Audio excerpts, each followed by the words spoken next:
तो माल्या अर्पण हो जाए। जानकी जी माल्या डालते हैं।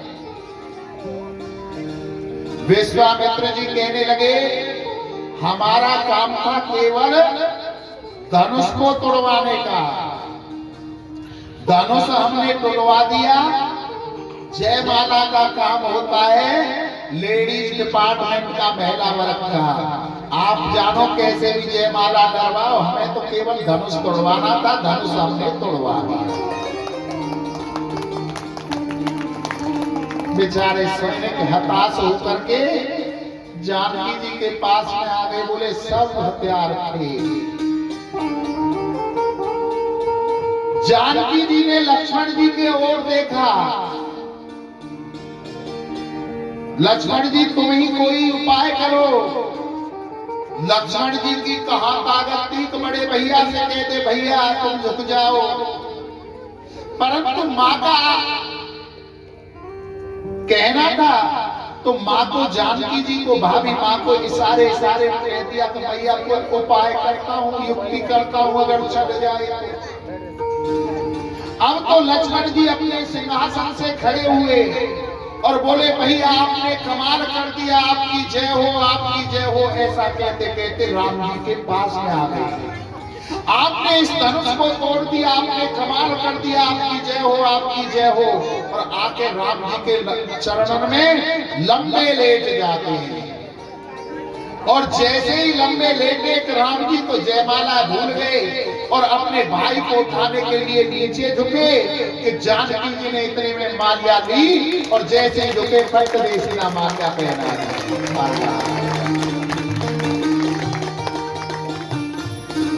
माल्या अर्पण हुआ।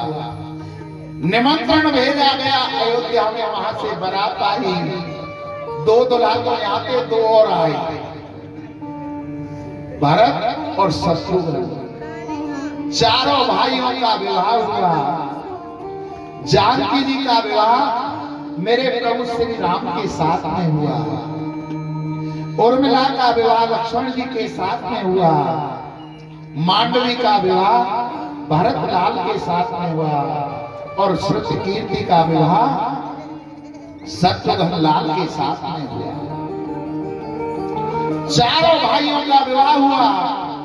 चारों बहुओं को लेकर के अयोध्या आते ही बड़ी खुशी मनाई गई। और जब ज्यादा खुशी मनाई जाती है ना, कभी कभी उस खुशी को किसी की नजर लग जाती है। आज यही हुआ।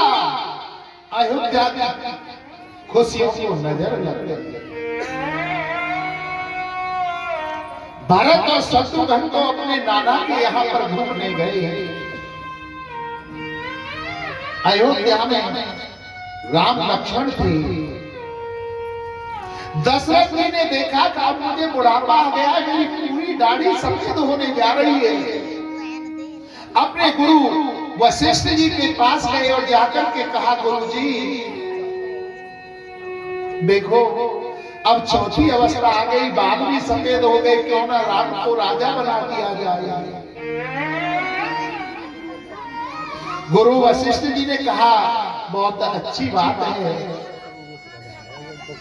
उतने में मंत्रा कैकई के पास जाती है और जाकर के कहती है महारानी, ओ महारानी आपको कुछ पता है भरत यहाँ है नहीं, भरत के पीछे से क्या षड्यंत्र रचा जा रहा है। कैकई ने पूछा क्या बात है मंत्रा? कि राम को राजा बनाया जा रहा है। कैकई कहने लगी तो अच्छी बात है, भरत से ज्यादा प्रेम करती थी कैकई राम को। बोली मेरा राम ही तो राजा बन रहा है। परंतु मंत्रा ने ऐसी बुद्धि को बिगाड़ा, ऐसी बुद्धि को बिगाड़ा कैकई को, तो महारानी आप कहां खो रही है? राम तब तक ही प्रेम कर रहा है जब तक वो राजा नहीं बन रहा। जिस दिन राजा बन जाएगा तुम्हारा मान सम्मान नहीं करेगा। कैकई को ऐसा भरा मंत्रा ने बुद्धि बिगाड़ दी। रामायण के 2 पात्र ऐसे हैं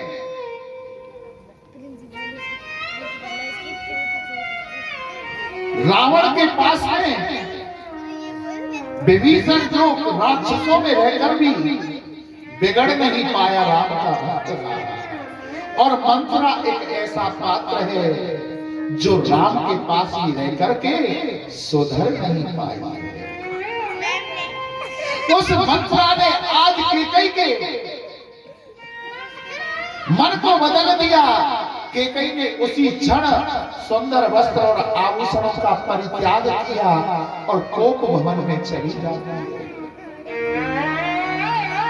दशरथ जी महाराज को जब इस बात का पता चला, दशरथ जी महाराज कैकेयी के पास में आते हैं। कैकेयी को मलिन वस्त्रों में देखा, कहा महारानी आपने सुंदर वस्त्र आभूषणों को क्यों परित्याग कर दिया है? बोले महाराज हमें आपसे बात नहीं करनी। बोले बात तो बताओ। कि हमारे तुम पर 2 वचन हैं, उन 2 वचनों को दो तो हम बात करें। दशरथ जी महाराज ने कहा हे देवी आप सहर्ष मांगिए, हम इसी क्षण आपके दोनों वचनों को देंगे। बोले पहले वचन में भरत को राजा बनाया जाए। बोले ठीक है राजा। दूसरे वर्षन में राम को 14 वर्ष का वनवास होगा। जैसे ही कहा कि राम को 14 वर्ष का वनवास होगा, उसी क्षण दशरथ जी महाराज धड़ाम से पृथ्वी पर गिर पड़े और कहा कि हे देवी तुमने ये क्या मांग लिया? अगर तुम हमारे प्राण मांगती तो हम हंसते हंसते भी तुम्हें अपने प्राणों को दे देते, परंतु तुमने ये क्या मांग लिया? मूर्छा सी अवस्था से गिर जाते हैं। भगवान राम वहां आते हैं और उन्होंने अपने पिता को पृथ्वी पर मूर्छ अवस्था में देखा, मूर्छित सी अवस्था में। तो मां कैकेयी से पूछा मां पिताजी ऐसे क्यों पड़े हुए, क्यों लेटे हुए? बोले इन पर हमारे 2 वचन थे, आज हमने तुम्हारे पिता से वो 2 वचन मांगे तो ऐसे लेट गए। बोले मां कौन से वचन? पहले वचन में भरत को राजा मांगा था और दूसरे वचन में हमने तुम्हारे पिता से तुम्हें 14 वर्ष का वनवास मांगा। राम ने एक क्षण नहीं लगाया, उसी समय राजवस्त्रों का परित्याग कर दिया और अपने पिता के वचन के कारण वन में जाने को तैयार हो जाते हैं। लक्ष्मण मां जानकी भी उनके साथ जाने को तैयार हो।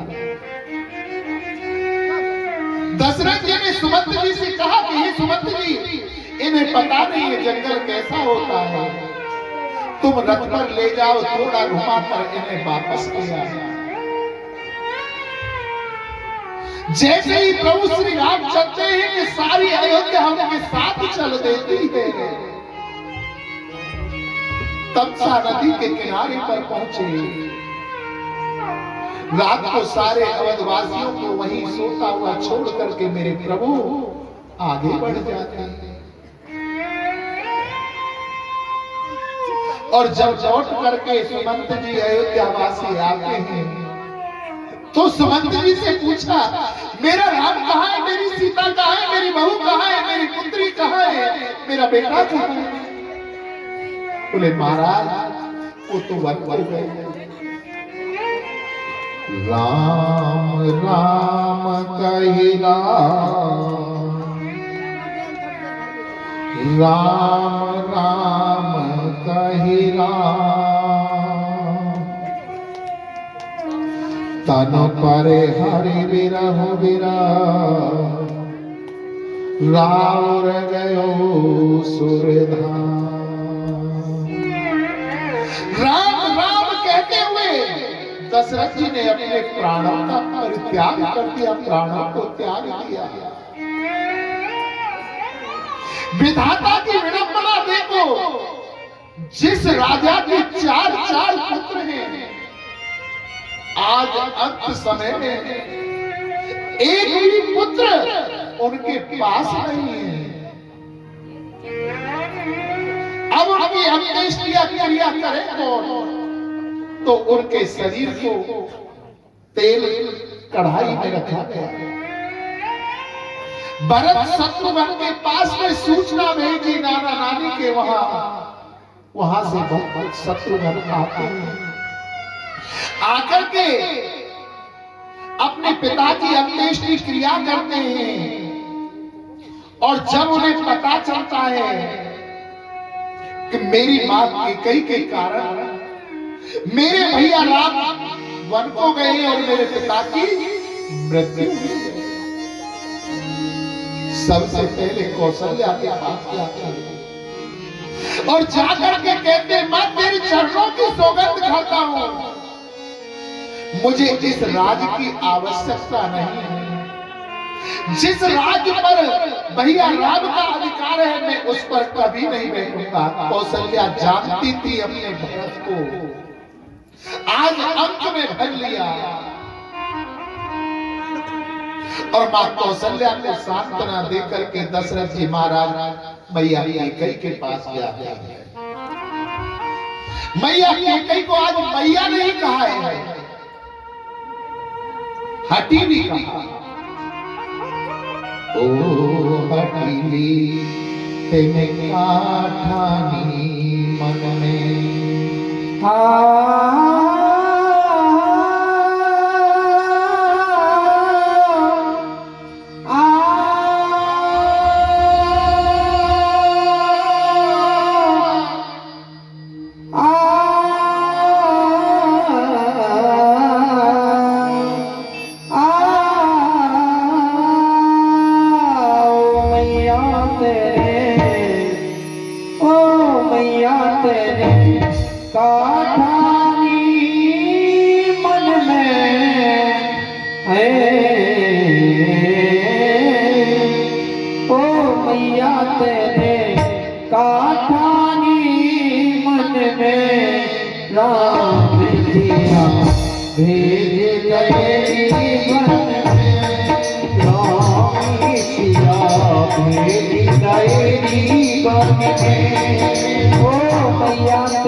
नयनी बन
मेरी गएगी बन में। ओ मैया तेरे अकेली तेरे आधारी मन में राम तेरा तेरे तेरी बन में। राम सिया मेरी गएगी बन में।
राघवेंद्र सरकार की जय जय श्री राधे हरि। भरत जी ने आज अपनी मैया को लाखों बातें खरी खोटी सुनाई और मैया कौशल्या से कहा कि मैया मैं भैया राम को लौटा करके लाऊंगा, उनका अधिकार है इस राजगद्दी पर बैठने का, मैं इस पर नहीं बैठूंगा। भरत जी राम जी को लेने के लिए वन में जाकर और जाकर के कहने लगे कि भैया तुम्हारे चरणों की सौगंध खाकर के कहता हूं, जिस गद्दी पर तुम्हारा अधिकार है मैं उसके बारे में सपने में भी नहीं सोच सकता। आप घर चलिए। राम जी अपने भरत को जानते थे, हृदय से लगाया और कहा कि हे भरत, मैं जानता हूं तुम्हें राज्य की कोई अभिलाषा नहीं है, परंतु जिस वचन के कारण हमारे पिता इस जगत में नहीं रहे, हमें उनके वचन को पूरा करना होगा। तुम मेरी धरोहर समझ करके उस राज को 14 वर्ष अपने पास रख लो। जिस दिन मैं लौट कर के आऊं मुझे लौटा देना। भरत जी कहने लगे भैया मैं तो आपके चरणों की धूलि के बराबर भी नहीं हो सकता, मैं कैसे उस राज को भोगूंगा। आप अपने चरणों की पादुका मुझे दे दीजिए, मैं उन पादुकाओं को उस सिंहासन पर रख दूंगा, उनकी सेवा करता रहूंगा। और अगर तुमने 14 वर्ष से एक दिन भी आगे लगाया तो मैं अपने प्राणों को त्याग दूंगा, परंतु उस राज को कभी नहीं भोगूंगा। आज भरत जी मेरे प्रभु श्री राम के चरणों की पादुकाओं को अपने सिर पर रख करके लाते हैं और अयोध्या में राजगद्दी पर आसीन करते हैं। और मन में सोचा कि मेरे प्रभु इस पृथ्वी पर सोते हैं, मैं तो उनके बराबर भी नहीं सो सकता। पृथ्वी को खोद करके नंदी ग्राम के नीचे सोते थे। जैसे मेरे प्रभु राम रहे 14 वर्ष, उससे भी कठोर तपस्या भरत जी ने की थी। भाई का भाई के प्रति ये प्रेम होता है। वहां से आगे बढ़ते हैं मेरे प्रभु, निषाद रात से भेंट होती है। नदी को पार करने के लिए पहुंचते हैं गंगा नदी के तट पर। केवल पूछता है तो प्रभु पार जाना है तुम्हें?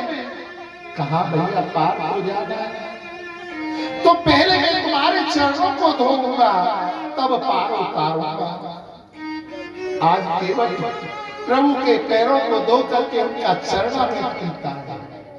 और उतराई में प्रभु जब मुद्रिका देने लगे तो केवल कहता है, हे प्रभु आज तुम मेरे घाट आए हो तो मैंने तुम्हें तार दिया, और जिस दिन मैं तुम्हारे घाट आऊं तो मुझे तार देना। उससे आगे बढ़ते हैं, अत्रि मुनि के आश्रम पर पहुंचते हैं। वहां पर माता अनुसुईया से जानकी ऐसे वस्त्र प्राप्त करते हैं जो कभी मलिन नहीं होते। वहां से आगे बढ़ते हैं, पंचवटी पर पहुंच जाते हैं। वहां सुंदर सी पर्णकुटी बनाई, झोपड़ी बनाई और वहां पर रहने लगे।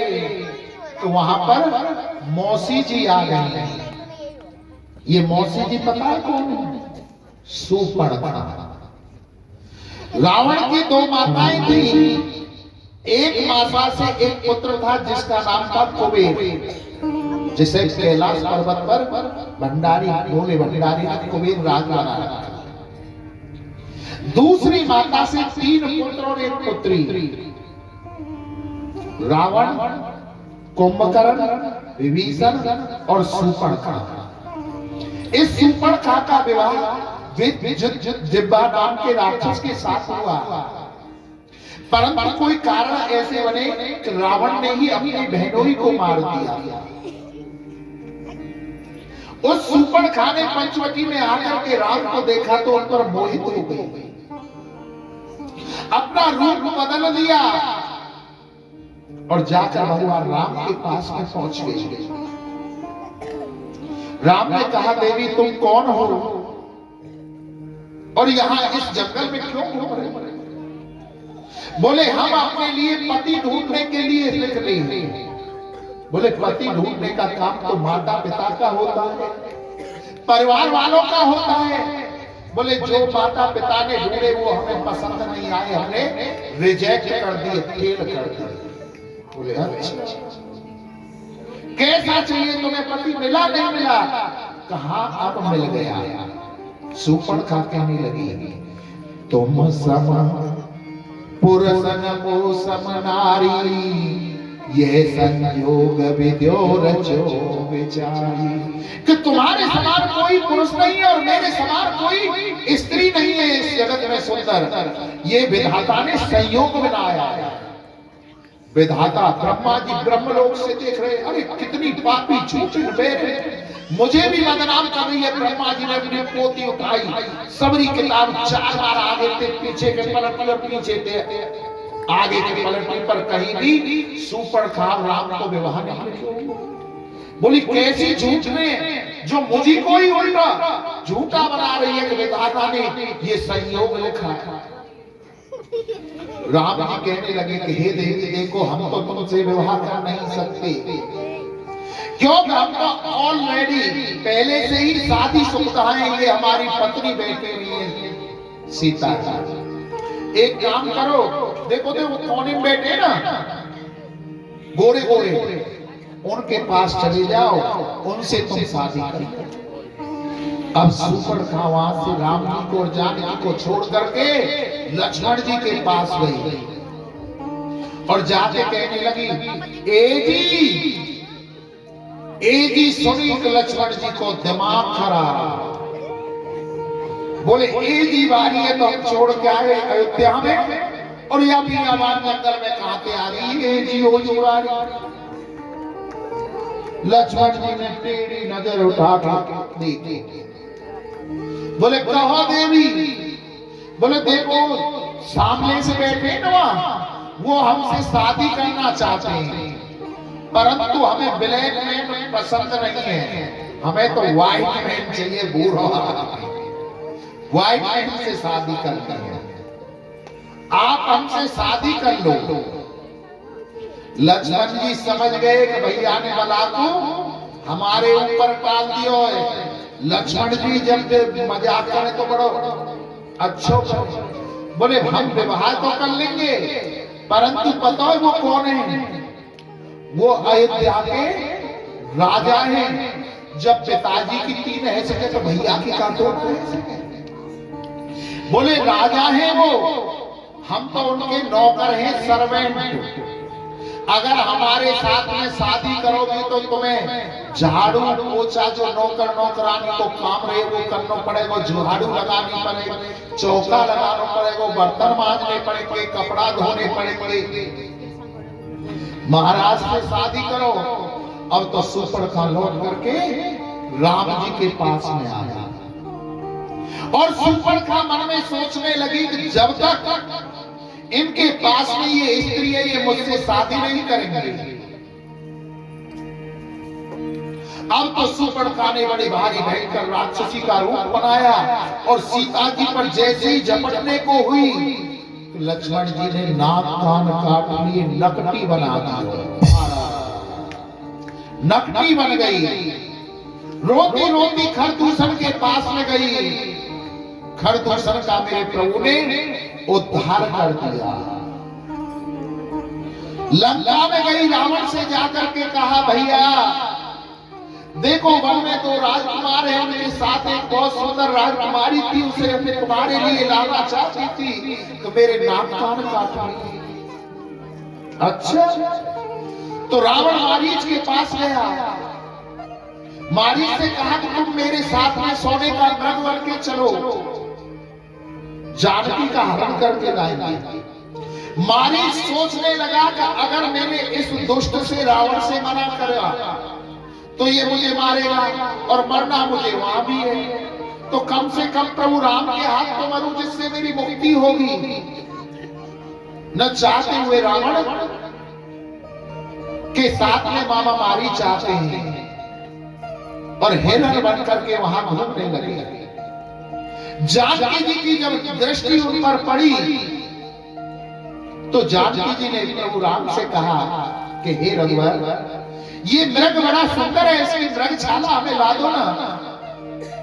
राम जी उस मृग की छाला लेने के लिए जाते हैं और लक्ष्मण से कहकर के आते हैं लक्ष्मण तुम अपनी भाभी का ध्यान रखना। बहुत दूर जंगल में निकल गए। जाकर के राम ने उस हिरण पर बाण छोड़ा। 2 बार तो उसने राम राम कहा और कहने तेज तेज आवाज में कहने लगा हे सीते, हे लक्ष्मण बचाओ बचाओ। जब जानकी के कानों में ये शब्द आए तो जानकी कहने लगी कि लक्ष्मण तुम्हारे भैया के जीवन पर संकट है, तुम जाओ। लक्ष्मण कहने लगा कि भाभी माँ भैया के जीवन पर कोई संकट नहीं आ सकता, ये हमारे साथ में कोई छल किया जा रहा है। आज मैया जानकी ने लक्ष्मण जी को भला बुरा कहा। बोले लक्ष्मण जी तुम्हारे मन में खोट है। जब माँ जानकी ने ऐसा कहा तो लक्ष्मण जी ने वहां रेखा खींची और कहा भाभी माँ तुम इस रेखा से बाहर मत निकलना, मैं भैया को लेने जा रहा हूं। लक्ष्मण जी वहां से जैसे ही गए कि रावण भिक्षुक का भेष बन के साधु का भेष के आ गया और कहने लगा भिक्षाम देहि भिक्षाम देहि। माता जानकी ने देखा कि मेरे द्वार पर कोई साधु संत भिक्षा के लिए आया है। एक टोकरी के अंदर फल आदि रखे और भिक्षा देने के लिए जैसे ही आई, अंदर से टोकरी को पकड़ाया रावण ने। उस साधु ने कहा, बंधी हुई हम भिक्षा नहीं लेंगे, अगर देना है तो इस सीमा से बाहर आकर के दीजिए, नहीं तो हम जा रहे हैं। जानकी जी ने सोचा कि मेरे द्वार से साधु बगैर भिक्षा के लिए चला जाए, बड़ा अनर्थ होगा। बिन कुछ भाव के बेचारे भिक्षा देने के लिए उस लक्ष्मण रेखा से जानकी बाहर निकला, और जैसे ही बाहर निकल करके आई, रावण ने हाथ पकड़ लिया और अपने विमान में आरूढ़ करके जानकी जी को अपने साथ लेकर के चल दिया। जानकी जी विलाप कर रही है, बचाओ बचाओ बचाओ। जटायु के कानों में आवाज गई। जटायु अपने पुत्र वधु को बचाने के लिए आता है, रावण उसके पंखों को काट देता है और जटायु वहीं पर गिर जाता है। उधर लक्ष्मण जी राम जी के पास में पहुंचते हैं, और जिस मृग में वो तीर लगा था वो मारीच के रूप में आ जाता है, राक्षस के रूप में। राम जी ने कहा, लक्ष्मण तुम यहाँ कैसे आ गए? बोले, हमारे साथ में बहुत बड़ा छल हुआ है। सीता कहाँ है?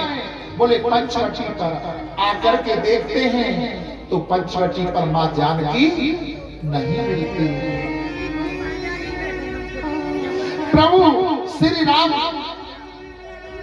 पेड़ों से, पत्तों से, पक्षियों से, सबसे पूछते हैं कि हमारी जानकी कहाँ गई, हमारी जानकी कहाँ गई?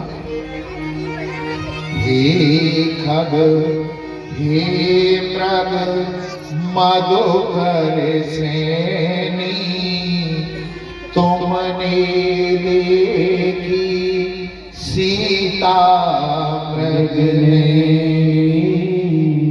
तुमने देखी सीता मृग ने। हे बच्चों, हे बच्चियों, हे जीवों, हे जंतु, तुमने हमारी सीते को देखा है। सीते तुम कहाँ हो? सीते तुम कहाँ हो? विरह में आगे बढ़ते जाए। आगे बढ़े तो जटायु घायल अवस्था में उनको प्राप्त होता है। जटायु को आज प्रभु श्री राम अपनी गोद में उठा लेते हैं, और जटायु कहता है, प्रभु जानकी को रावण लंका ले गया, इधर दक्षिण दिशा में गया है। आज प्रभु राम ने जटायु से कहा कि जटायु विदराज, उस वचन को याद कर ले जो मैंने तुझे दिया था। रघुकुल रीत सदा चल आई, प्राण जाए पर वचन न जाई। मैंने तुम्हें वचन दिया था कि जिस समय मेरे पिता दशरथ अपने प्राणों को त्याग के मैं उनकी अंत्येष्टि क्रिया नहीं करूंगा। मैंने अपने पिता की अंत्येष्टि क्रिया नहीं की। आज तुम्हारा अंत समय है, तुम्हारी अंत्येष्टि क्रिया कर रहा हूं। आज जटायु की अंत्येष्टि क्रिया की। वहां से आगे बढ़ते हैं तो एक भेड़नी थी, उसके द्वार पर पहुंचते हैं, और भेड़नी को आज आवाज हो रहा था। उनके गुरु ने उससे कहा था कि तेरे यहाँ राम जरूर आएंगे। वो रोज निहारती थी, वन में से फल तोड़ करके लाती थी। जो कड़वे खट्टे फल होते थे उन्हें खुद खा लेती थी, और जो मीठा होता था उसे प्रभु राम के लिए सजो कर रखती रहती थी। आज मेरी झोपड़ी के जाग जाग जाएंगे राम। बोलिए गोविंद भगवान की जय, सबरी मैया की जय। भिलनी परम तपास्विनी सबरी जाको ना, गुरु भूलो मत के कह कर गए तो है मिलेंगे राम। ओ मेरी झोंपड़ी के भाग आज जग जाएंगे राम आएंगे। मेरी झोंपड़ी के भाग आज जग जाएंगे राम आएंगे। ओ मेरी झोंपड़ी के भाग आज जग जाएंगे राम आएंगे। मेरी झोंपड़ी के भाग आज जग जाएंगे राम आएंगे। राम आएंगे आएंगे राम आएंगे। राम आएंगे आएंगे राम आएंगे। ओ राम आएंगे आएंगे राम आएंगे। राम आएंगे आएंगे राम आएंगे।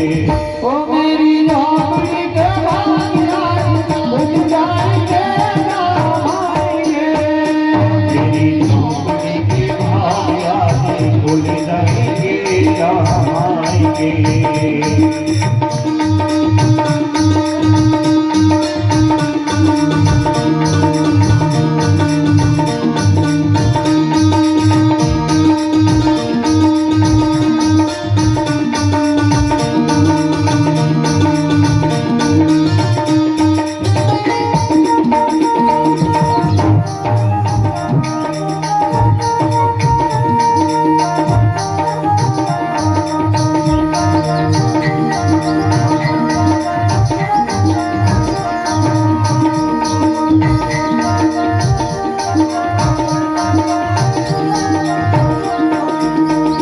राम आएंगे तो अकेला सजाऊंगी।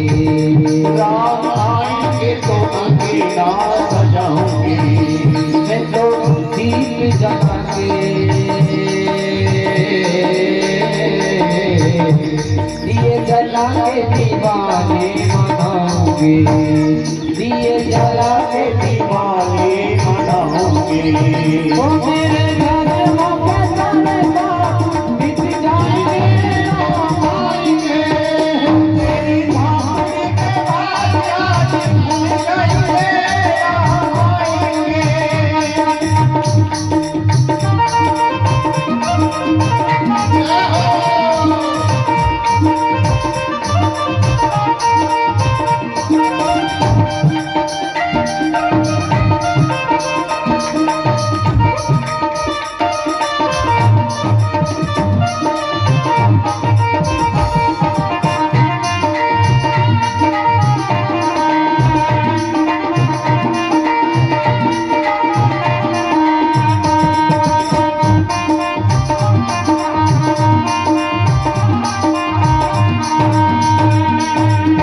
रघुकुल रीत सदा जग आए। प्राण जाए परिवचन न जाई। सिया राम नाम जग जाए। करम नाम जोड़ दुखदाई। तोरा झूलेंगे तो पले नाम राम झूलेंगे तो पले ना झुलाएंगे। तोरा झूलेंगे तो पले ना झूलाओगे। राम झूलेंगे तो पले ना झुलाएंगे।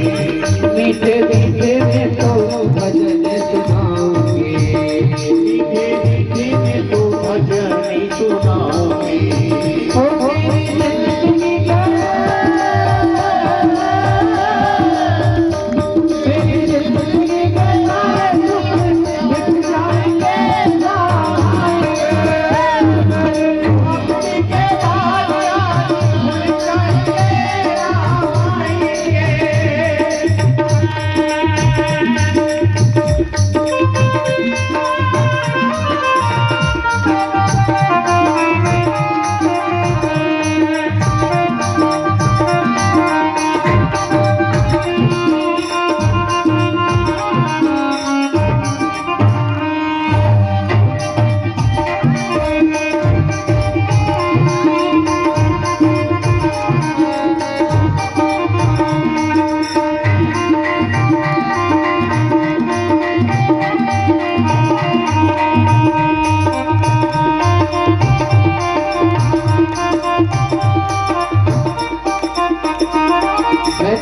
रुचि रुचि भोगे लगाओगे, मैं तो रुचि रुचि भोगे लगाऊंगी, मैं तो रुचि रुचि भोगे लगाओगे, मैं तो रुचि रुचि भोगे लगाऊंगी, माखन की सीरी में राम को खिलाओगे, माखन की सीरी राम को खिलाऊंगी, प्यारी प्यारी राधे,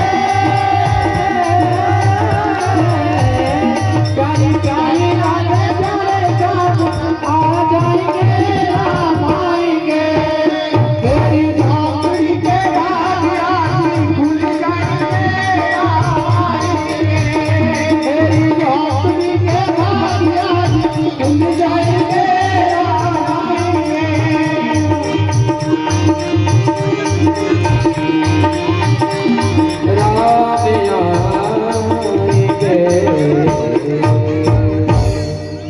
बोलो राघवेंद्र सरकार की जय जय श्री राधे श्याम। साधु जी सीताराम प्रेम से बोलो राधे श्याम, राधे श्याम।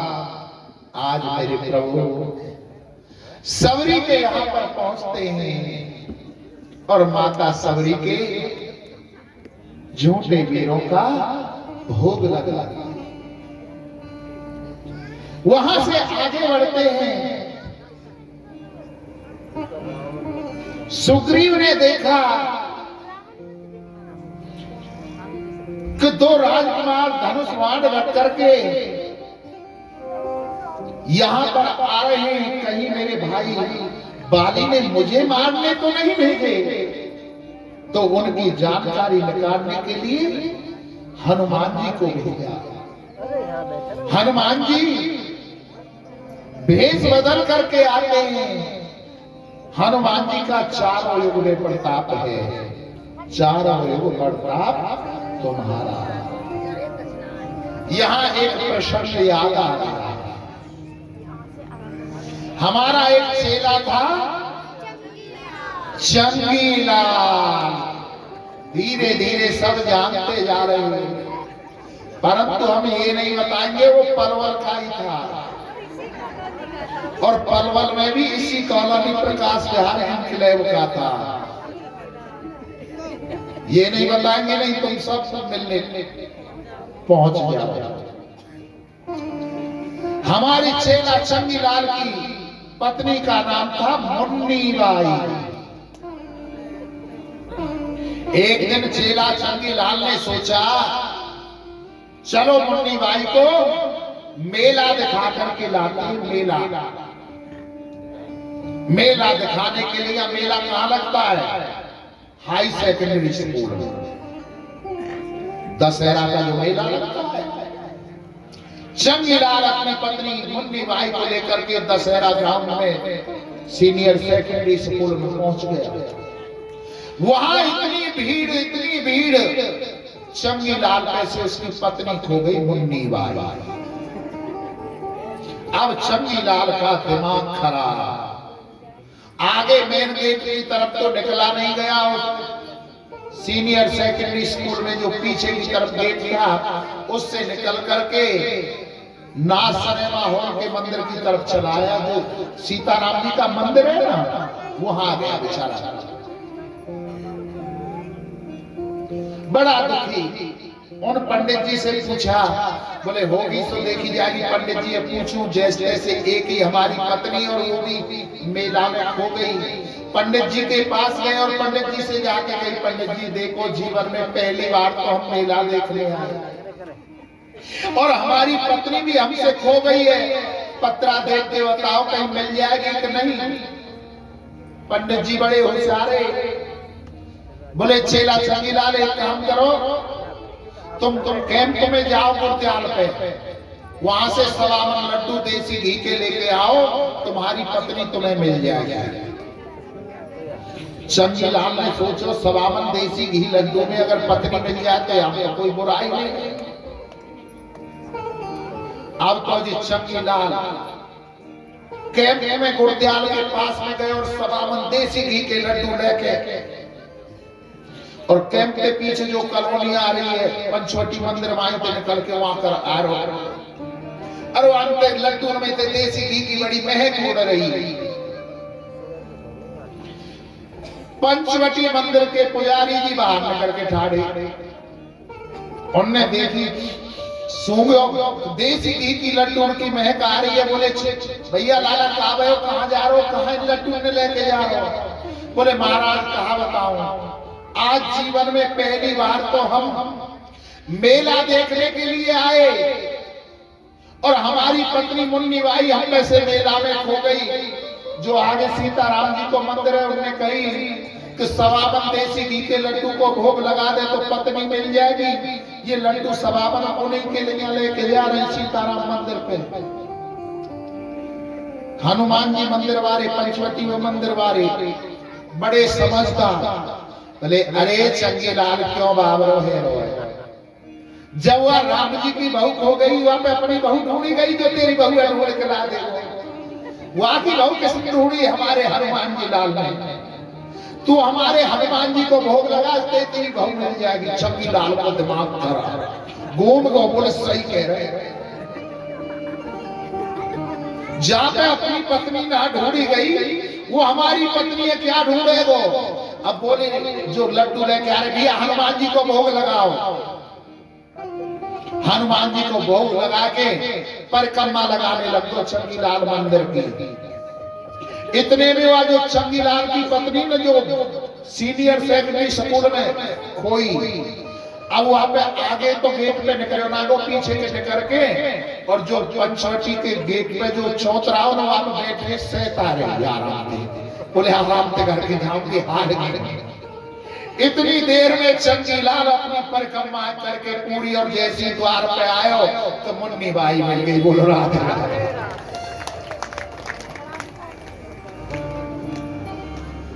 चारों युग पर ताप तुम्हारा, हनुमान जी का चारों युग में प्रताप है। जब सुग्रीव ने हनुमान जी को राम जी के पास में भेजा, तो आज प्रभु श्री राम को हनुमान जी को बालपन में दर्शन हुआ था या दूसरी बार आज दर्शन हो रही है। हनुमान जी बड़ी झूम झूमते हुए और राम जी के पास जा रहे हैं। झूम झूम देखो वीर हनुमान, और छम छम देखो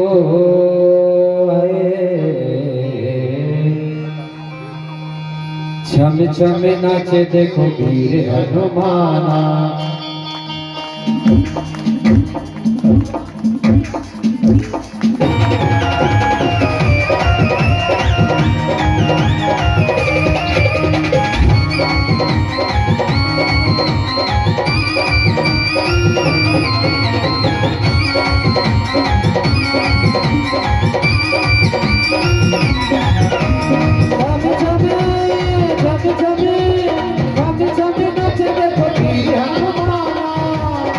देखो वीर हनुमाना, देखो वीर हनुमाना, देखो वीर हनुमाना। कहते हैं लोग इसे, कहते हैं लोग इसे आगे बढ़। देखो वीर हनुमाना, देखो वीर हनुमाना।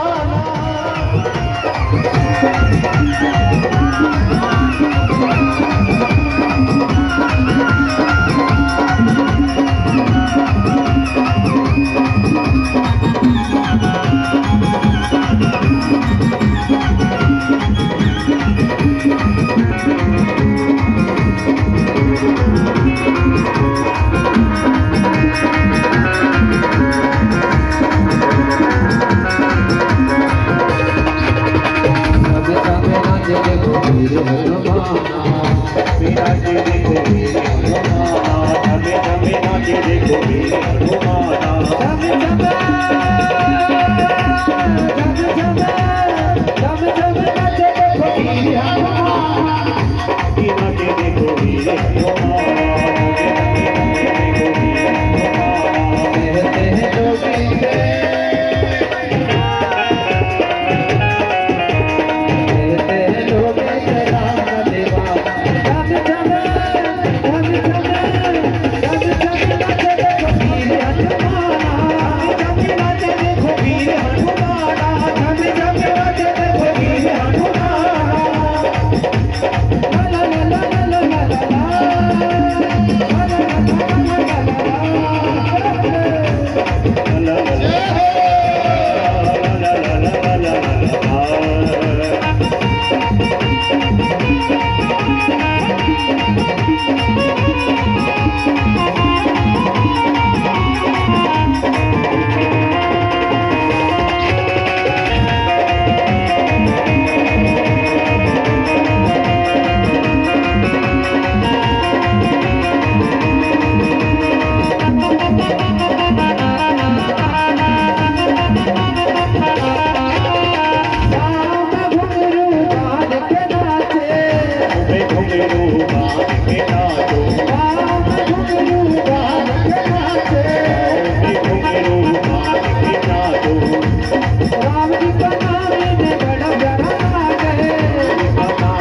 ला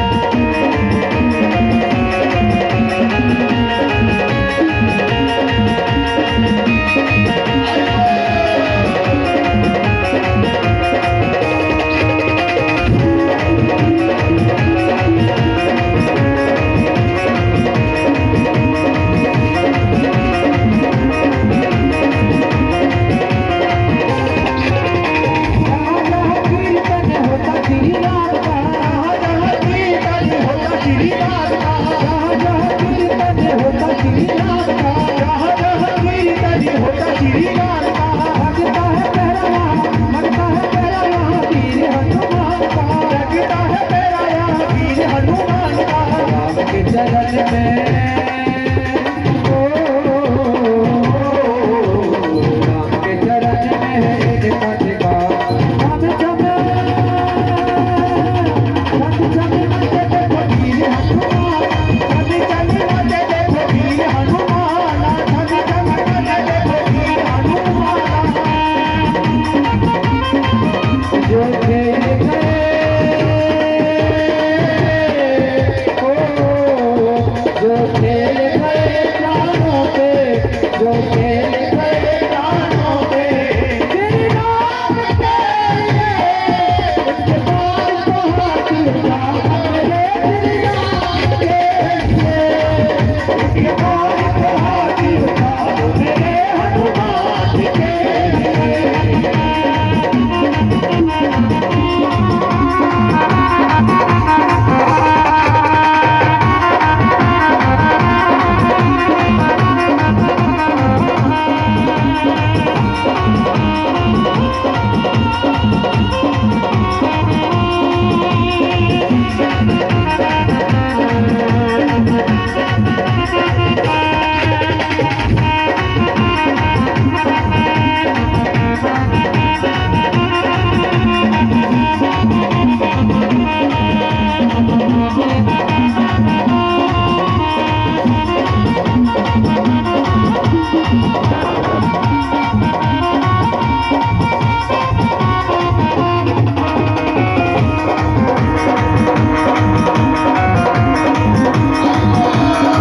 रिझावे, नाच नाच राम को जगावे, नाच नाच प्रभु श्री राम को रिझावे, नाच नाच करो श्री राम को नचावे, बाजे बारी नाच से धुन के गावे, बारी नाच खुशी के गावे, ओ बाजे बारी नाच से धुन के गावे, बारी नाच खुशी के गावे, भगतों में भक्त बड़ा,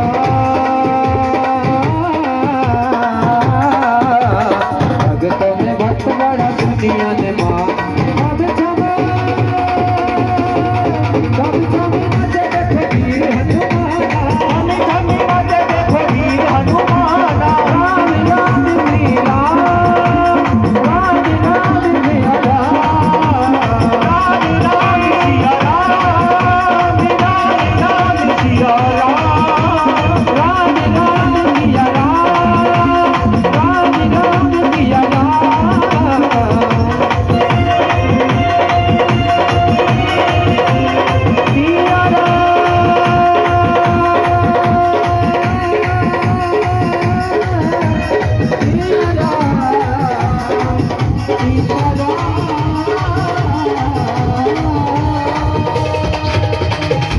बोलिए हनुमान जी महाराज की, रामचंद्र भगवान की जय, जय श्री राधे साधु जी सीताराम, सीताराम, प्रेम से बोलो राधे श्याम, राधे श्याम। हनुमान जी आज राम जी को देखकर खूब नाचे और फिर मेरे प्रभु को सुग्रीव के पास ले जाते हैं। बाली का वध किया, उसके बाद में प्रभु श्री राम चारों दिशाओं में वानरों की सेना को भेजते हैं जानकी जी की खोज के लिए। दक्षिण दिशा की ओर हनुमान, अंगद, जामवंत, अन्य वानरों को भेजते हैं। जब समुद्र के किनारे पहुंच जाते हैं तो सब अपना अपना अनुमान बताते हैं कि मैं इतना जा सकता हूं परंतु वापस नहीं आ सकता। हनुमान जी चुपचाप खड़े थे। सब हनुमान जी की तरफ देखने लगे। जामवंत जी ने कहा कि हे हनुमान जी, अपनी शक्ति को याद कीजिए। कवन सो काज कठिन जग माही, जो नहीं हो तात तुम पाही। राम काज लगे तब अवतारा, सुनो भयो पर्वत कारा। ऐसा जगत में कौन सा कठिन काज है जिसे तुम नहीं कर सकते, और तुम्हारा जीवन तो केवल राम काज के लिए हुआ है। हनुमान जी ने जब सुना कि मेरा जन्म केवल प्रभु श्री राम के लिए हुआ है, तुरंत पर्वताकार हो गए और तत्क्षण समुद्र को लांघकर लंका में पहुंच गए। वहां जाकर राम नाम अंकित गृह शोभा। एक घर पर राम नाम लिखा हुआ था। विभीषण से मित्रता की। जानकी जी का पता लगाया, पता चला अशोक वाटिका में है। मां जानकी के पास पहुंच जाते हैं। मां जानकी को राम की मुद्रिका दी। अशोक वाटिका को उजाड़ा, पकड़ करके रावण के सामने हनुमान जी को बांध करके ले गए। देखना, अगर देखा जाए तो रामायण में दोनों की ही लड़ाई है। रावण की मूंछ की और हनुमान की पूंछ की। ये आखिर पूंछ है कौन? जब भगवान शंकर को पता चला कि प्रभु श्री राम का रूप धर करके आ रहे हैं, तो भगवान शंकर ने मां पार्वती से कहा कि पार्वती देखो, हमारे प्रभु श्री राम मनुष्य रूप धारण करके आ रहे हैं, तो हम बदरा बनेंगे। बोले तुम बंदरा बनोगे तो हम तुम्हारी बंदरिया बनेंगे, पार्वती ने कहा। बोले नहीं नहीं, हम ब्रह्मचारी रहेंगे। बोले तुम ब्रह्मचारी रहोगे, चिंता मत करो, तुम बंदर बनोगे तो हम तुम्हारी पूंछ बन के आएंगे। पार्वती जी पूंछ बन करके आए। और ये पूंछ बन करके क्यों आई? क्योंकि जब सती रूप में थी पार्वती, तो भगवान राम की परीक्षा लेने गई थी जानकी का रूप धारण करके। और भगवान शंकर जान गए थे कि प्रभु राम ने इन्हें पहचान लिया और माता कह दिया है, और इनसे अब माता कह दिया है। मेरे प्रभु राम ने तुम्हें एक पत्नी के रूप में कैसे स्वीकार कर सकता? विरह की अग्नि में जल रही थी, और क्षमा कैसे मांगी जा सकती थी? जानकी जी का जब लंका में चली गई, वास कहां पर था? जब वनवास में प्रभु गए तो अग्नि में प्रवेश करा दिया था जानकी जी को। और वो क्षमा जब ही मांग दी जा सकती थी जब अग्नि में आप प्रवेश करोगे। तो बंदर की पूंछ में आग लगाई थी, तब उस पूंछ ने माता जानकी से क्षमा मांगी थी। दूसरा कारण था क्या? जब भगवान शंकर के साथ में पार्वती जी का विवाह हुआ, तो मां पार्वती ने कहा था कि हमारे लिए सोने का महल बनवाओ। सोने का महल बनवाया गया, और उस समय एक ही विद्वान ब्राह्मण था, रावण। रावण को गृह प्रवेश के लिए बुलाया गया, गृह प्रवेश करा दिया। बोले बाबा ने कही दक्षिणा में क्या दे दें? बोले महाराजा घर ही दे दो जो घर बनाया है। वो घर ही मांग लिया। उस समय तो पार्वती ने कुछ नहीं कहा था, मन ही मन जल रही थी कि एक दिन मैं ही मेरी इस लंका को जलाऊंगी। वही पार्वती हनुमान जी की पूंछ बन करके आई थी। अब देख रहे हनुमान जी को किस किस के घर से सामान आ रहा है, विद ब्याज के लौटाना है।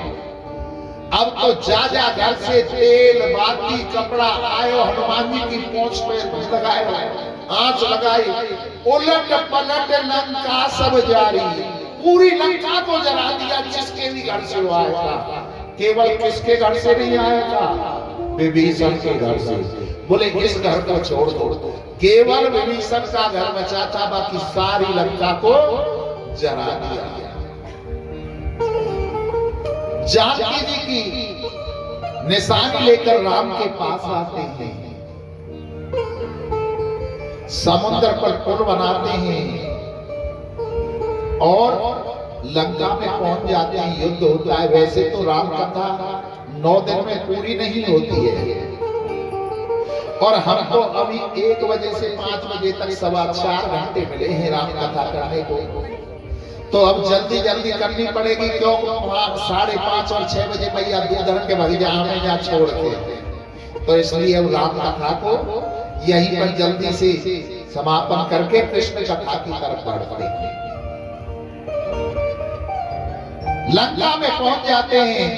वहां पर राम रावण आदि का युद्ध होता है, रावण को मार देते हैं और जानकी जी को लेकर के अयोध्या आ जाते हैं। 13,000 वर्ष तक मेरे प्रभु ने राज किया। उसके बाद सभी को विमान में आरूढ़ करके मेरे रघुवर साकेत धाम को चले जाते हैं। बोलो राघवेंद्र सरकार की। राम नाम के हीरे मोती और मैं बिखराऊं गले गले, ले लो रे कोई राम का प्यारा, शोर मचाऊं गले गले।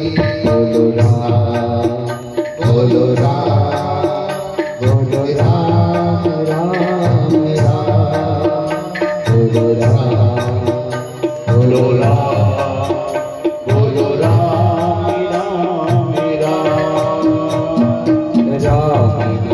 आपके हीरे मोती में बिखरा गली गली। ले लो रे कोई नाम का प्याला, शोर मचाऊं गली गली।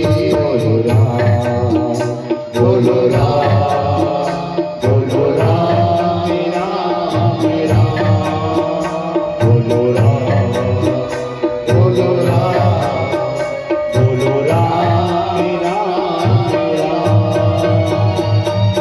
माया के दीवानों सुन लो, एक दिन ऐसा आएगा, धन दौलत और माल खजाना बड़ा ही रह जाएगा। धन दौलत और माल खजाना नहीं रह जाएगा। सुंदर काया माटी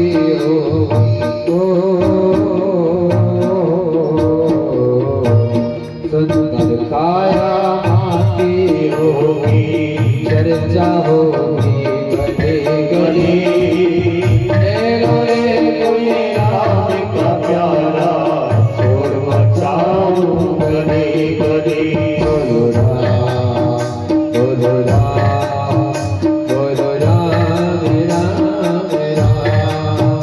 बोलो राम, बोलो राम, बोलो राम राम राम। जो करता तू मेरा मैंने, ये तो तेरा मकान नहीं। झूठे जग में फंसा हुआ है, वे सच्चा इंसान नहीं। वे सच्चा इंसान नहीं, सच्चा इंसान नहीं। और जग का मेरा दो दिन का है, जग का मेरा दो दिन का है। अंत में होगी चला चले। ले लो रे कोई राम का प्यारा, शोर मचाऊं गली गली। बोलो राम, बोलो राम, बोलो राम राम राम। बोलो राम, बोलो राम, बोलो राम राम राम। अरे जिन जिन ने ये मोती लूटे, वो तो माला माल हुए। धन दौलत के बड़े पुजारी आखिर में कंगाल हुए। आखिर कंगाल हुए, आखिर वो कंगाल हुए। गाने जाने वालों सुनो, बात सुनाओ करी करी। ले लो रे कोई राम का प्यारा, तो बचाओ गली गली। बोलो राम, जय राम, जय राम राम राम। जय राम, जय राम, जय राम राम राम।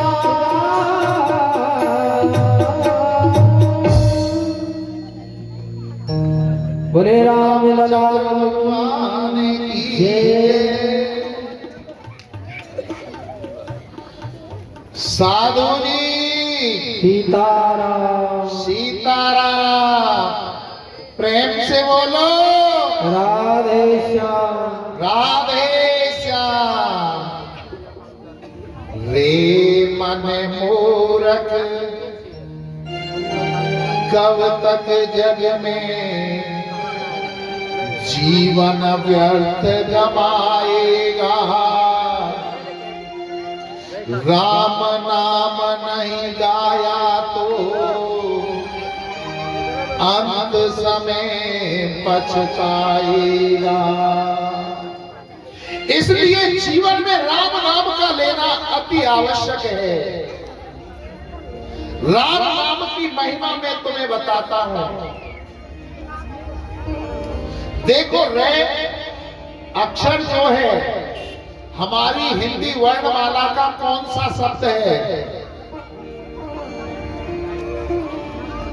कितनावा शब्द है? नहीं पता। 27वां। रे के पीछे जो अक्षर जुड़ा हुआ है आ, वो कौन सा शब्द है? ए और आ दो। 27 और 2 29। और उसके पीछे जो मैं जुड़ा हुआ है वो कितने नंबर पर आता है? 25। 29 और 25 कितने होते हैं? 54। और आप केवल 2 बार बोल दो राम राम। 54 और 54 कितने है गए? 108। आपकी माला पूरी हो जाती है 2 बार राम राम करने पर। तो जो भी दिन में मिले भैया राम राम तो जरूर बोलना चाहिए। श्री सुखदेव जी महाराज वर्णन करते हैं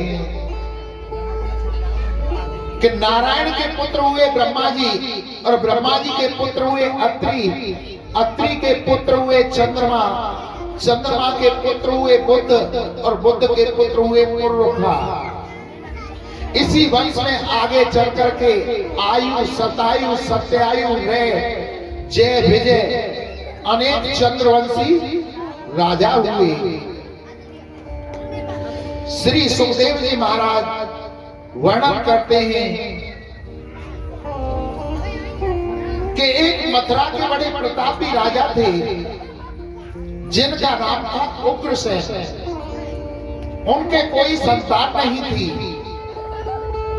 उग्रसेन जी महाराज अपने गुरुजी के पास गए और कहा कि हे गुरुजी, कोई उपाय बतलाओ जिससे कि मेरी संतान हो जाए। बोले कामेष्टि यज्ञ करिए। उग्रसेन महाराज ने कामेष्टि यज्ञ किया तो उनकी पत्नी गर्भवती हो गई।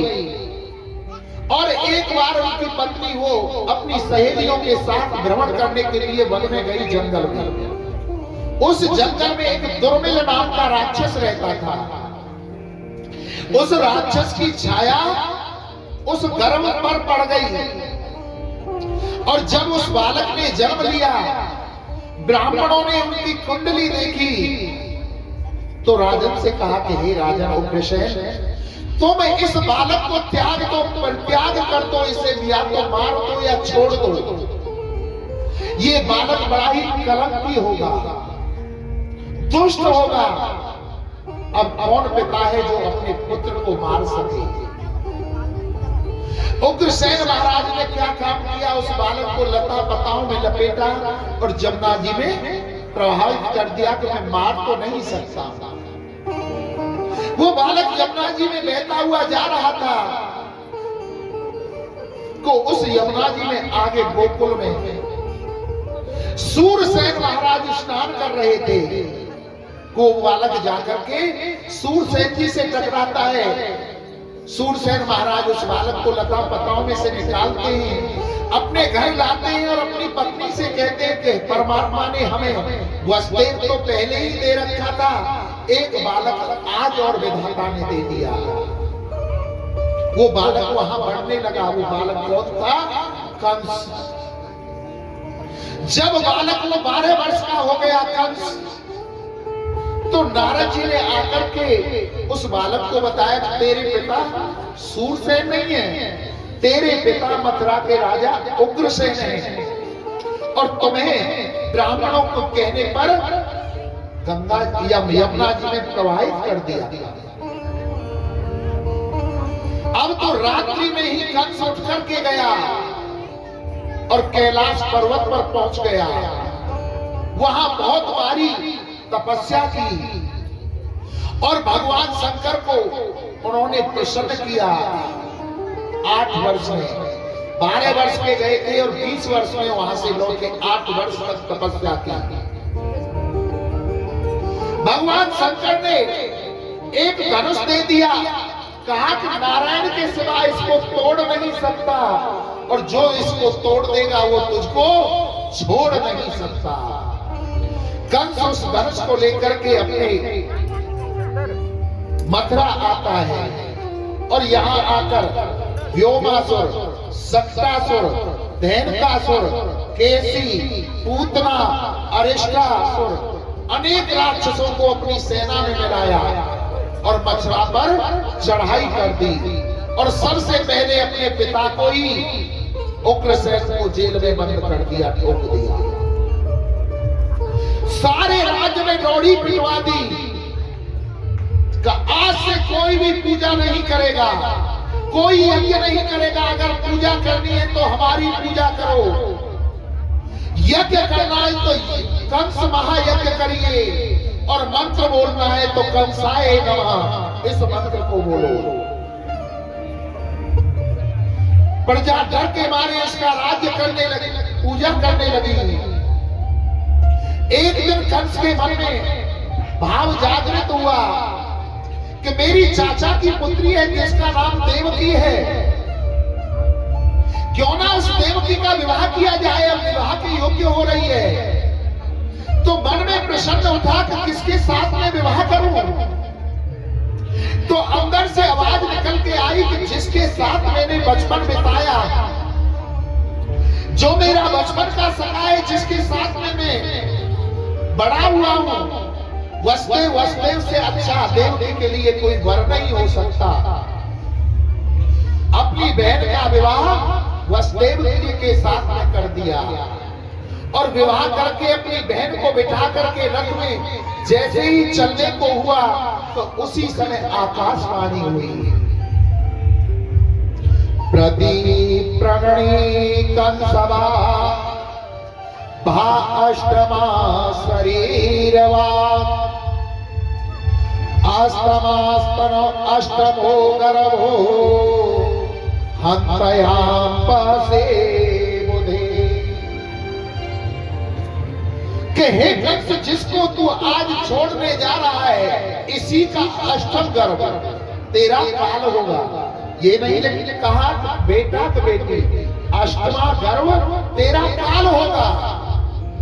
कंस ने जब ये बात सुनी रथ को वहीं रोक दिया और देवकी के केसों को पकड़ करके रथ से नीचे खींच लिया और मन में सोचने लगा, न रहेगा बांस और न बजेगी बांसुरी। जब मैं इस देवकी को ही जिंदा नहीं छोड़ूंगा तो ये मेरे काल को कहां से जन्म दे देगी। तलवार लेकर के देवकी को मारने को तैयार हो गया कि वसुदेव ने उसी क्षण कंस का हाथ पकड़ लिया और कहा, महाराज ये आप क्या कर रहे हो? अभी अभी आपने अपनी बहन का कन्यादान किया है और कन्यादान के समय तो वैसे भी लक्ष्मी का रूप हो जाती है कन्या। नारी यंत्र पूजते रम्यते देवता तत्र, नारी की जहां पूजा की जाती है वहीं पर देवता वास करते हैं। और अभी तुमने लक्ष्मी के रूप में इसे पूजकर इसका कन्यादान किया है और तुम इसको मारने जा रहे हो। बोले तुमने सुना नहीं है मेरे काल को जन्म देगी। बोले तुम्हें इनके पुत्रों से तो भय है। कंस महाराज, मैं तुम्हें वचन देता हूं जिस जिस पुत्र को देवकी जन्म देगी मैं ला करके तुम्हें दे दूंगा। वसुदेव जी ने आज वचन दे दिया। बोले तुम्हें जेल में रहना होगा। बोले मंजूर है। असली पति वही कहलाने का अधिकार है जो अपनी पत्नी की रक्षा कर सके। वसुदेव जी ने आज कंस से अपनी पत्नी की रक्षा की और जेल में बंद हो जाते हैं। प्रथम गर्भ धारण किया, कीर्तिमन्त प्रथम ज कंसायान कुन्दवी अर्पयामास त्रक्षेत्रः सोव्रतादपि विहनता। प्रथम बालक को जन्म दिया और जन्म देते ही वसुदेव जी उस बालक को लेकर के कंस के पास में गए। कंस ने एक बार उस बालक को देख करके कहा कि मेरा तो काल अष्टम गर्भ कहा था, परंतु ये तो प्रथम बालक है, इससे मुझे क्या भय है। लौटा दिया वसुदेव को। सैनिकों ने गोल धारा खींचा, उसमें 8 लाइन खींची। बोली महाराज इसमें पहली कौन सी और 8वीं कौन सी? भ्रमित कर दिया कंस को। कंस ने उस बालक को वसुदेव से लिया और उसका प्राणांत कर दिया। एक एक करके 6 बच्चों को मार दिया। 7 बालक जब गर्भ में आया तो प्रभु मेरे राम सोच रहे,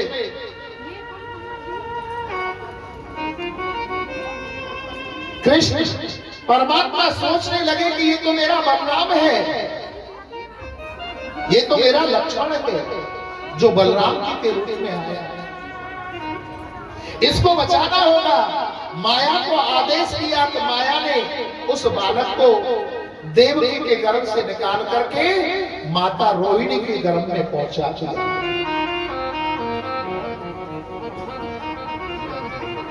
कंस ने कहा कि 7वां नष्ट हो गया, चलो अच्छा है मुझे हत्या करनी पड़ती, बच गया।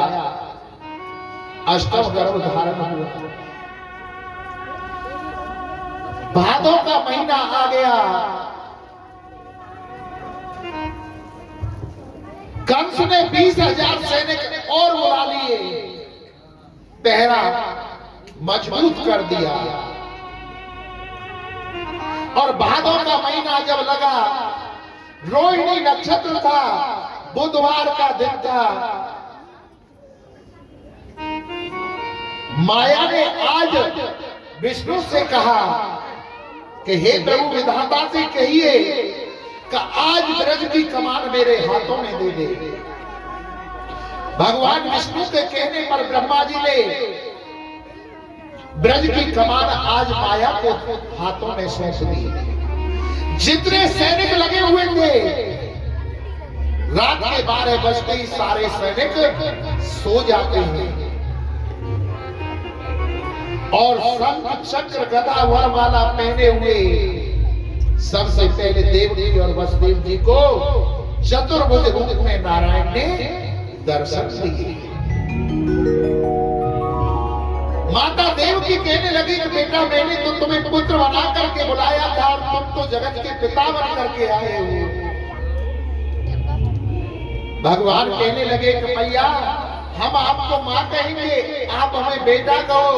और जो हमें 11 साढ़े 11 वर्ष बाद कार्य करना है, सोचा आज ही मामा का उद्धार कर देते हैं। बोले नहीं, आपको छोटा बनना होगा, हमारा स्तनपान करना होगा।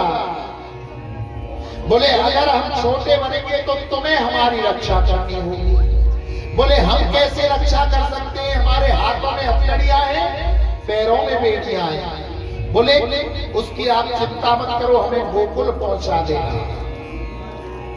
प्रभु ने छोटा रूप धारण कर लिया और मां देवकी ने आज मेरे गोविंद को स्तनपान कराया। मात्र 2 घड़ी उसको स्तनपान कराया और वसुदेव जी के हाथों में दे दिया कि इसे अब तुम गोकुल छोड़ा। जैसे ही हाथ बढ़ाए हैं, हाथों की हथकड़ियां खुल जाती हैं, चलने को हुए पैरों की बेड़ियां खुल जाती हैं। रात का घने अंधेरा था, बिजलियां चमक रही हैं, बारिश हो रही है, कई मेढक टकरा रहे हैं, कई सर्प टकरा रहे हैं। और धीरे धीरे वसुदेव जी एक टोकरे में रख करके वहां से चल जाते हैं। और चलते चलते यमुना के किनारे पर आ गए। यमुना जी आज कह रहे हैं कि आज तो मेरे पति देव आ रहे हैं, मैं इनके मुखारविंद के दर्शन करूंगी। भगवान कहते हैं अरे देवी मुखारविंद को रहने दो, हमारे चरणों के ही दर्शन कर लो। कि नहीं नहीं मुखारविंद के ही दर्शन कर ले। बोले मुखारविंद के जब तक दर्शन करोगे तब तक तो हमारे प्राणी पिताजी के प्राणांत तो हो जाएगा। बोले ना स्वामी हम तो आज करेंगे। अब तो ऐसी लहर उछल करके आई कि प्रभु के दर्शन करके यमुना जी शांत तो होती हैं। भैया आवत देख अचक चढ़ आई यमुना। और आमद देखो तो छकी चढ़ी आई यमुना।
बोलो आनंद कंद भगवान की जय। अब तो यमुना जी को पार करके वसुदेव जी गोकुल में पहुंच गए और गोकुल में पहुंच करके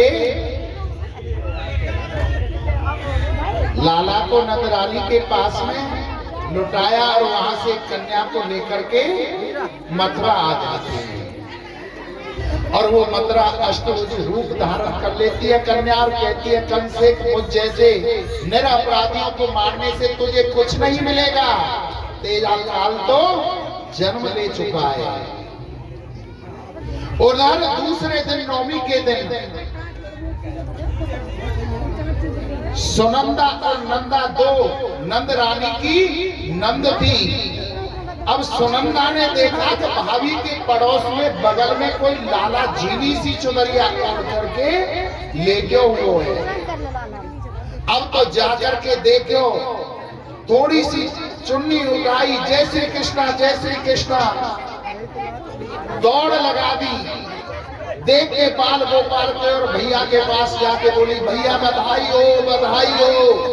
बोले काय की बधाई हो, बता तो सही, सांस नहीं रुक रहे होगा। बोले लाला भयो लाला। अब तो इतनी बात सुनी, अब तो बस जी तो वहां से चले गए। नंद बाबा पे रहा नहीं गया, 108 डुबकी लगाई जाके जमुना जी में, मोछर में ताव लगायो, काजल लगायो और पूछी भैया लाला मैं कैसो लग रहा हूँ। बोले बाबा एकदम 16 साल के लग रहे हो। अब तो बधाइयां बजने लगी, ब्रज में हेरे जय जयकार। हाँ पूजन भी होगा, अब भैया हमारे पूजन करेंगे परीक्षित जी महाराज। और देखो व्यवस्था ऐसी बनाना कि एक तरफ नृत्य चलता रहे और दूसरी तरफ पूजा होती रहे। अच्छा बालक छोटा है, गोपाल जी छोटे, कोई हाथ नहीं लगाएगा। जो भी पूजा पाठ आपको दक्षिणा चढ़ानी है, पंडित जी के हाथ में थाली रहेगी उसमें चढ़ाए, लाला को कोई हाथ या चंदन ना लगाए, ठीक है। पूजन करते रहो और इधर भजन चलते रहेंगे। एक तरफ नाच की व्यवस्था बनाओ जो आराम से नृत्य कर सके और बधाई इनके लिए भैया हमें ट्रॉफी ने हमें दे जाओ, हम तो ट्रॉफी दे काम चलाएंगे। और लाला के होने की बधाई जो भी महाराज जी को देना चाहते हैं वो महाराज जी को बधाई भी देते हैं। और नंद के आनंद भयो जय कन्हैया लाल की, जय कन्हैया लाल की, जय हो नंद लाल के, जय कन्हैया लाल की, जय हो नंद लाल के। नंद के आनंद भयो जय कन्हैया लाल के, नंद के आनंद भयो जय कन्हैया लाल के, जय कन्हैया लाल की, जय हो नंद लाल के, जय कन्हैया लाल की, जय हो नंद लाल के। नंद के आनंद भयो जय कन्हैया लाल की, के आनंद भयो जय कन्हैया लाल की।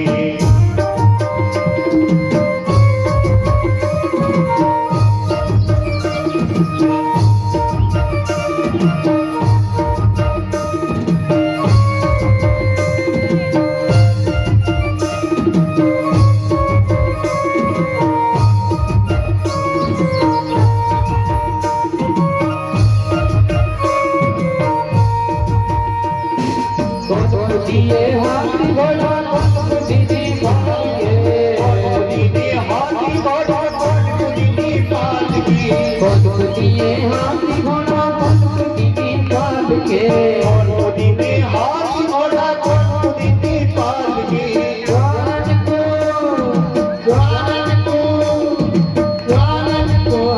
घोड़ा हाथी घोड़ा जिनको पाल के,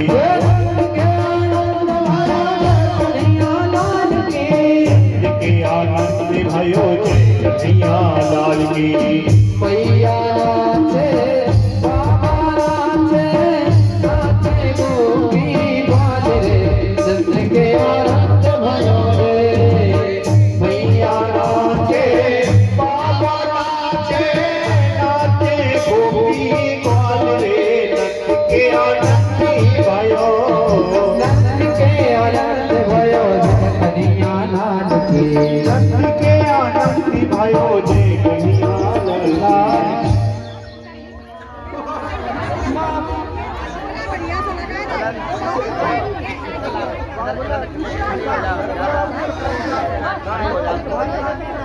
वो बदमाश हो रखा है, दूसरा कोई लेता है तो रोने लगता है।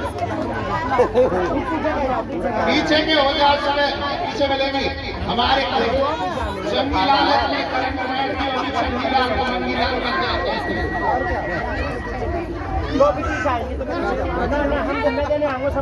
सबके हाथन में सबके नौरे पहुंचेगी टॉफी यहीं के बैठ जाओ आराम से जो खड़े होगा वो आपको पड़ोसी भी मार है सारे खड़े हो जाएंगे। और नंद भवन में उड़ रही धूले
हमारे आदरणीय पूजनीय प्रेक्षक जी सभी ब्राह्मणों को और कलाकारों को 100 रुपए की बधाई दे रहे हैं। और काई ये भी बधाई अगर हमारे महाराज जी अभी तो बाबा देगो फिर अम्मा देगी फिर बुआ देगो फिर ताई देगी सब पैसे नंबर हम भी बधाई देगी। अगली बधाई अगली धुआं की आई, अगली बधाई अगली धुआं की आई। यशोदा ने जाया है हल्ला मचाया आयो है अल्लाह मचो है सारे मोहल्ले में हल्ला। अगली बधाई अगली धुआं की आई, अगली बधाई अगली धुआं की आई। धुआं की आई धुआं की आई, धुआं की आई रत्ने धुआं की आई। धुआं लो बाबा रस गंगा मचाया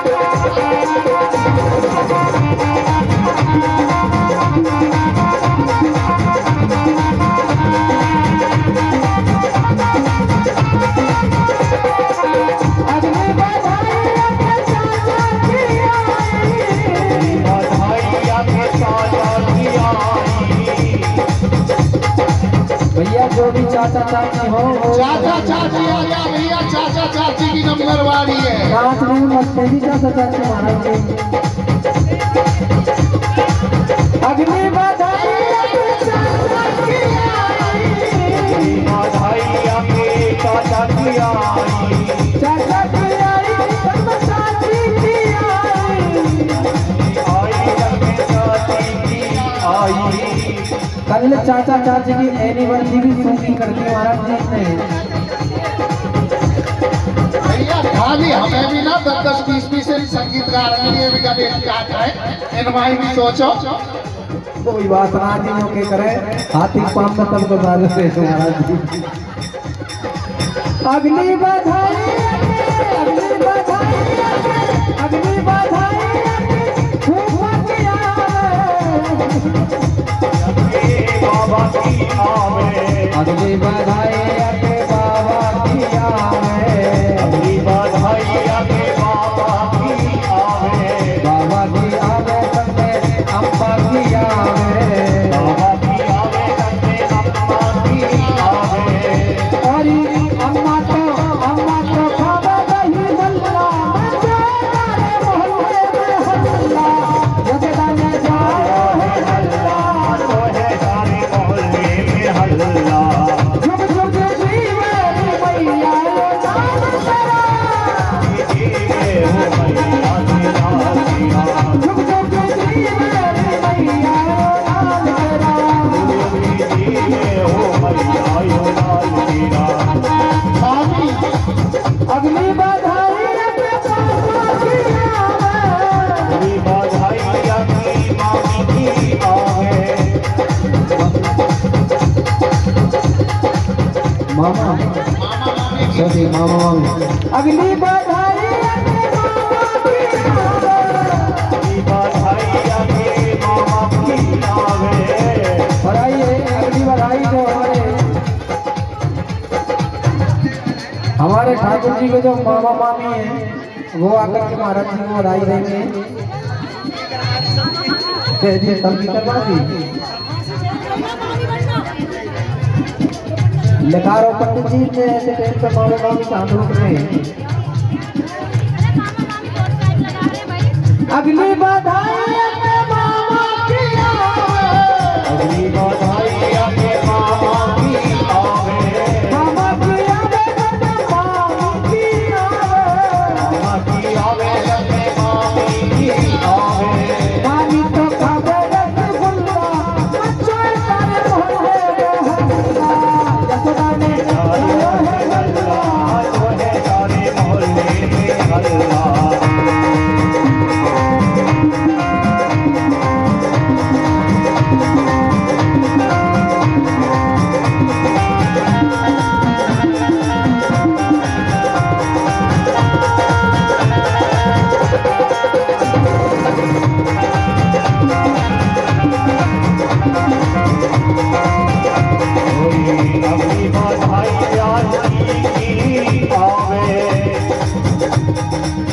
अगली बधाई आके पापा की आवे, अगली बधाई आके पापा की आवे, पापा की आवे बंदे मम्मी की आवे, पापा की आवे लगे मम्मी की आवे।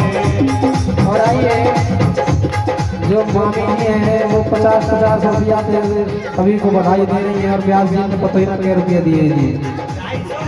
आज 251 रुपये हमारे महाराज जी को दिए। और जो पापा है वो कहाँ है जी? मेरे पीछे। अगली बधाई लाला के पापा की आवे, अगली बधाई लाला पापा की आवे, पापा की आवे बंदे मम्मी की आवे। पापा की आवे लगे मम्मी की आवे। और आदरणीय हमारे जो परीक्षक जी है वो 1100 रुपये 1100 जी के मोहित भैया। ऐसी कोई बात ना बंदा आ रहे हमारे परीक्षक जी। एक बार ताली बजाओ जी परीक्षक जी के नाम की।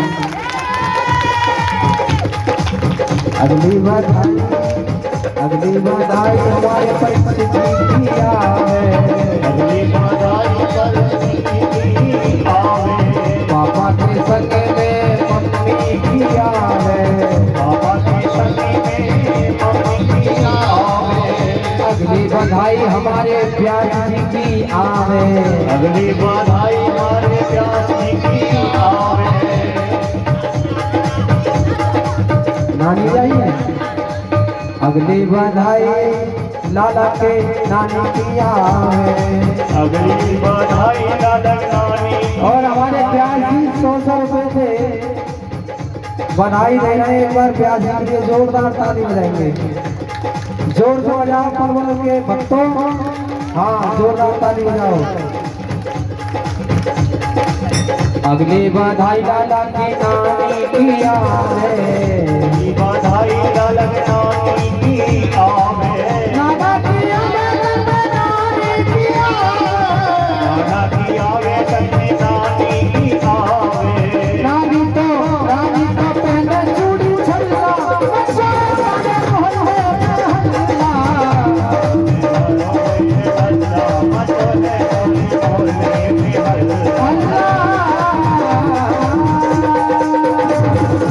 और ये 200 रुपये नानी जी दे रही हैं, उनके लिए बहुत बहुत धन्यवाद। भैया अब बाबा जय नारायण की ले ले, फिर बाबा सत्यनारायण की ले ले। बधाई दी है। अगली बधाई जय नारायण दादा की आवे, अगली बधाई। भाई देखो कोई बुरा मत मानियो, हमें जैसे आदेश मिल रहे ऐसे कर रहे हैं। और आप तो ठाकुर जी की जन्म हम तो वैसे भी गंजवाद भी हमारे गाँव कंदगांव परेशान हो जी। और हम तो कोई बात ना तो बुरी बात भी कह जाओगे वो हमें बढ़िया लगता है। हाँ दादा तो लग रही है जी बात पर खुशी है। देख दादा है देख रहे तो खोल। अगली बधाई जय नारायण दादा की आवे, अगली बधाई जय बाबा की आवे, अगली बधाई हमारे पंडित जी की आवे, अगली बधाई अगली बाबा की आवे। बहुत हमारे और रात को ब्याह करने जाओ एक ब्याह में 11,000 रुपये लाओ किसी। अगली बधाई पंडित जी की आवे, अगली बधाई अगली बाबा की आवे। आइए अब जिनको भी खुशी है एक बार सभी अपने स्थान पर खड़े हो जाएंगे। जिनको भी लाला की खुशी है परवल वाले हो आप, खुशी है भाई बड़े सुस्त हो। हाँ आप सभी खड़े होकर के झूमना है सभी में जिनको भी खुशी है।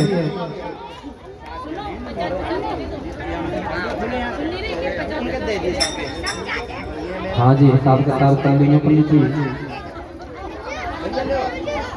और देखिए हमारे महाराज जी का एक YouTube चैनल है जो कथा आप लोग यहाँ पर श्रवण कर रहे हो, उसको आप YouTube चैनल के माध्यम से डॉक्टर संजय भारद्वाज जी के नाम से आप उसको सर्च करें। और एक छोटा सा YouTube चैनल मेरा भी है। आप जो कथा में भजन श्रवण करते हो और महाराज जी के द्वारा जो कथा आप श्रवण कर रहे हो उसको आप माधव शरण के नाम से मेरे चैनल को आप सब्सक्राइब कर सकते हो, सर्च करें। और महाराज जी के द्वारा जो आप लोग कथा श्रवण कर रहे हो वो डॉक्टर हाँ जी नानी क्या के दे रही है। डॉक्टर संजय भारद्वाज जी के नाम से हमारे महाराज जी का चैनल है और मेरा चैनल है माधव शरण के नाम से। आप उनको सर्च कर सकते हैं। आपकी जो ये कथा है उसको रोज अपलोड कर देते हैं, उसको आप देख सकते हो, सुन सकते हो। और तेरी गोद में आया लाल बधाई ले मेरी मैया।